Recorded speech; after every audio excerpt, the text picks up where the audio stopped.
Hey, what's up guys? So in this video I want to compare a couple different dedicated dash cam battery packs. I want to compare the Cellink B and the updated version, the Cellink Neo.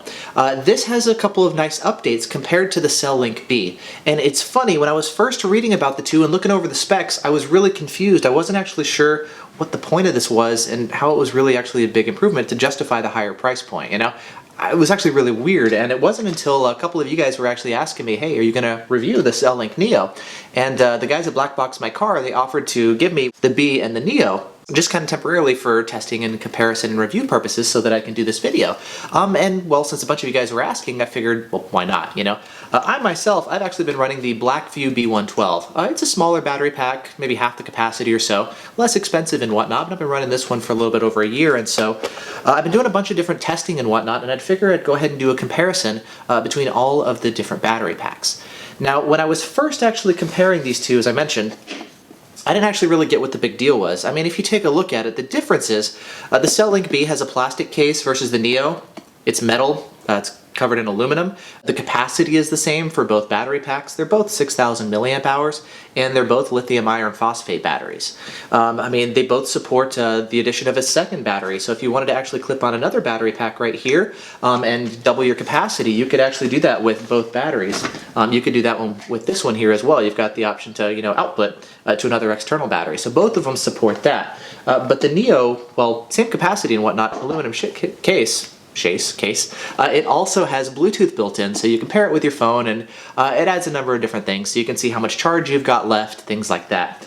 But it also raises the price by $80, and so I was sitting here saying, well, same capacity for an aluminum shell and Bluetooth? Like, I don't really need Bluetooth in a battery. It just sits in the background and runs, you know? What's the point? I don't need the aluminum case. Again, it's just tucked under my driver or my passenger seat in my case. For some people, they put it in their trunk or wherever. What's the point? Why would you spend the additional $80? Now, it was interesting. Once I actually started comparing the two, it turns out that, yeah, there's actually quite a bit of difference. And so I want to go ahead and talk about what the differences are, other than just kind of the standard things that you'll read about. Now, starting off, let's actually talk about, well, how long it takes to recharge the battery. Starting with the Blackvue B-112. This one, it takes about an hour or so. So once the battery's dead, it takes an hour to recharge. The Cellink B, it's rated for an hour and 20 minutes. In my testing, I find it takes an hour and 11 minutes. So right on par with expectations. Now the Cellink B, there's actually two different versions of it. I actually have the first generation of it. The second gen that you'll find online actually has a switch right here to change the input current level. So if you have it, you know, maybe hardwired to your car, and it can actually take in a higher current level, it can actually charge faster. But I've got the standard one that does 5 amps in instead of 7 amps. Now the Cellink Neo actually supports faster charging. Reading online, they say that the Neo can be recharged in 45 minutes. Now with the Neo, just like with the second gen of the Cellink B, there's kind of a low input level and a high input. So basically, if you plug into your cigarette lighter and you use, where is it? This cable here, so cigarette lighter input, you would set it to the low setting, and then if you actually hardwire it to your car, and you would use just a different power cable to connect it to your car, you would set it to the high setting and it would take in 9 amps instead of 5. I tested both of them and the results were actually pretty surprising. Here at home, I've got kind of a transformer that converts AC to a cigarette lighter, DC, and so I tested with that, and I found that at the 5 amp setting, the battery recharged from dead in 23 minutes. I set it to the high setting and it recharged in 19 minutes.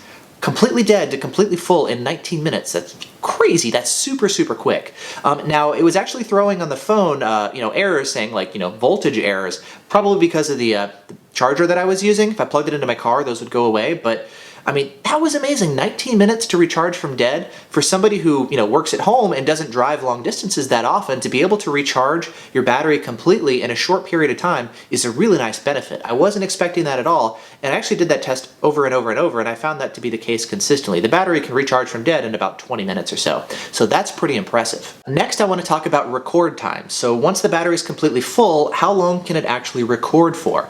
Well, to test, I've got a ThinkWare F800 Pro. It's a camera that I plan on testing and reviewing. I just haven't installed it in my car yet. I'm working on other reviews, and so I had this one sitting around, and so I used the F800 Pro for comparison testing. Starting off with the Blackvue B-112.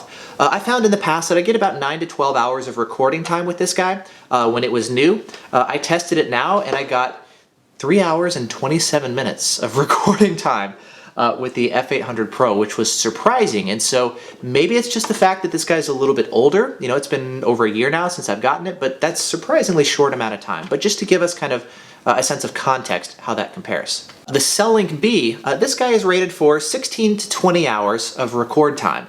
With the F800 Pro, I got 18 and a half hours. So great, it was, you know, right there as far as expectations. Now, as far as the Cellink Neo, the guys at BlackboxMyCar said they're finding about 25 to 30% longer recording times with the Neo over the Cellink B. I tested it with the F800 Pro, and I found that it gave me 25 hours of recording time, which is actually a 35% increase in recording time with the Cellink Neo, which is pretty impressive. I'm not exactly sure how they're doing that because it's the same capacity, and it's still the same type of battery under the hood, so whatever they've done as far as optimizing both the charging times and the discharging times, it's definitely a big improvement here with the Cellink Neo. Now, the way that I have it set up, the cables that I have, the F800 Pro actually needs a different cable in order to be hardwired and switch into parking mode, and so when I was testing it, I was actually running it just in driving mode, continuous recording as if you were driving, not actually parked recording. Parked recording would be a little bit different. And so I actually wanted to try another dash cam that I had sitting around, and that one can actually switch into parking mode even if you have it plugged into a cigarette lighter. The second dash cam that I tested it with is the DoD RC500S. It's this guy right here. So I tested this plugged into the Cellink Neo. It switched into parking mode and was recording for me continuously, and that way I found that with this one, it also gave me 25 hours of recording time with the Cellink Neo, which is very impressive there. Now, the ThinkWare cameras actually have kind of like a low power recording mode, where basically instead of recording continuously to give you like pre-buffered parking, for example, they basically go into like a sleep state. And it's a really low power draw that allows for longer recording times. The downside is that in case of like a hit and run, for example, somebody hits your car, well, it hasn't actually been recording. It'll wake up at that point, start recording, and then you'll see the car in front of you as it's driving away, but you won't actually capture the impact. But the benefit is that it's much longer recording times because, well, the camera's asleep essentially.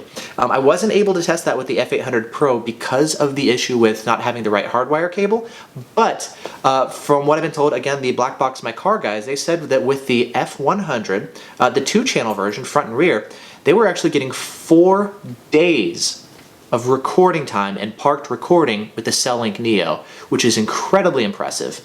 And then if you were to maybe add a second battery onto it, that would give you 8 days of recording, which is amazing. So imagine if you were to maybe go to the airport, right? Park your car in a parking lot for days on end. It would actually be able to record that entire stretch of time so that you would be protected the entire time while you're gone, which is pretty cool. So that was the Cellink Neo with the low-powered recording with one of the ThinkWare cameras.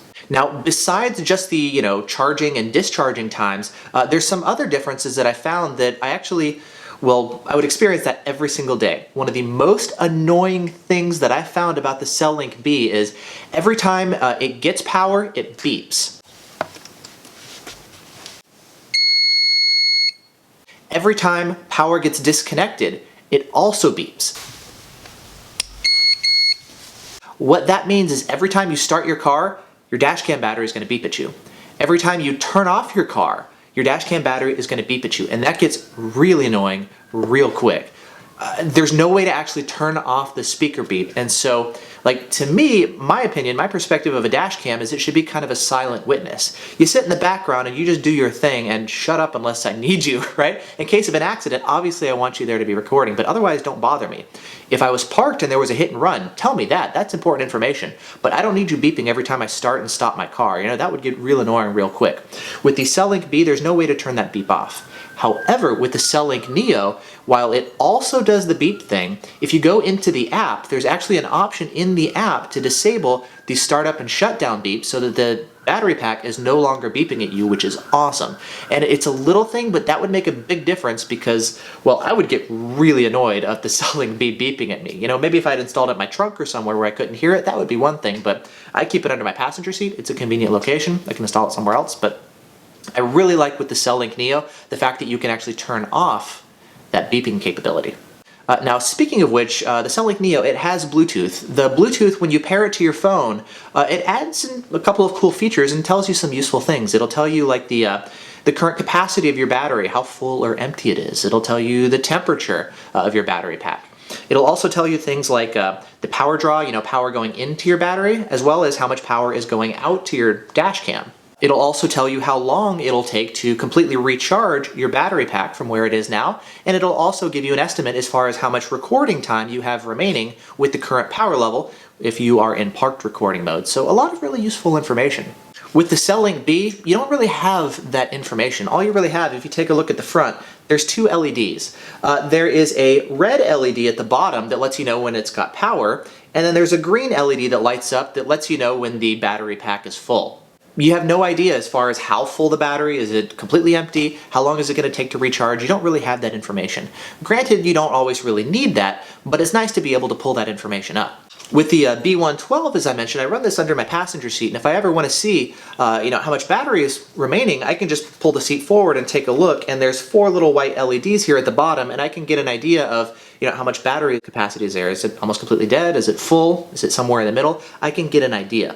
With the Cellink B, I can't do that. With the Cellink Neo, when I pair it with my phone, I can get that information into a much higher level of precision and much more information as well. Now that said, I don't actually use the Bluetooth in practice.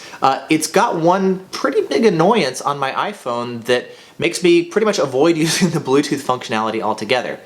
You see, when you turn off your car, you park, and you walk away from your car, your phone is going to obviously disconnect from the Bluetooth battery because it's out of range, right? When it's out of range, you're actually going to have a message pop up on the screen of your iPhone, a notification saying, hey, you're disconnected from your battery. You know, please come back and reconnect. Normally, when you've got a notification in iOS, you just go into the notification center and you just disable any sort of unwanted notifications. For whatever reason, when you take a look in the notification center on the iPhone, there is no option for the Cellink Neo, so you actually can't disable the notifications. There's also no option in the app itself to go and disable the notifications, and so you're always going to have this notification every time you leave your car, which is really annoying, and there's no way to turn that off other than just to stop using Bluetooth and disable that altogether. And so I like the functionality, but because of the annoyance factor, I actually wouldn't use it in practice. And so cool idea, but again, if maybe they would fix that, it would be more useful, but in the meantime, I actually wouldn't find myself using that. So the Bluetooth, I think it's cool, but most of the time the battery just sits in the background and I don't really think of it, you know? The aluminum case, that's cool, but I don't really see what the benefit is. However, the fact that the recharging time is significantly faster, you have longer recording times, which is always great, and you can turn off that annoying beep every time you start up and shut down your car, means that, yeah, this is actually going to be a nice improvement. The Cellink B, good, it does the job, but a little bit annoying with the beeps. The Cellink Neo does the job, but even better. Faster recharge times, longer recording times, and the ability to turn off the beep in the app, and then, well, you can just stop using the app to avoid those annoyances with the notifications. I'm not sure how it works on Android, but that is something that I found with iOS. So anyway, that's a look at the different battery packs. Oh, as far as price, got to talk about that too. On BlackboxMyCar, the Blackvue B-112, that one is $154.99. The Cellink B is $219.99. And the Cellink Neo, the newest one, is $299.99. I'll have links in the video description to all the different batteries if you want to pick one up. Also, if you guys want to save some cash, use the coupon code VORTEX20, and that'll save you guys $20 off of any of the 3 batteries or any of the dash cams that you pick up there on BlackboxMyCar. So awesome, there you go. There's a look at you know, the Cellink B versus the Cellink Neo, and my thoughts on how they compare. For those of you guys who are running them, I'd love to hear what you guys think as well. Do you run the B? Do you think it would be worth upgrading to the Neo? Or kind of what are your thoughts on which one is the best and which one is best suited for you? A big thanks to BlackboxMyCar for loaning me the gear. I'm going to be sending it back after this, so thanks for letting me use it for the video. Other than that, yeah, let me know if you have any questions. Thanks so much for watching. Happy driving, and I'll see you guys in the next video.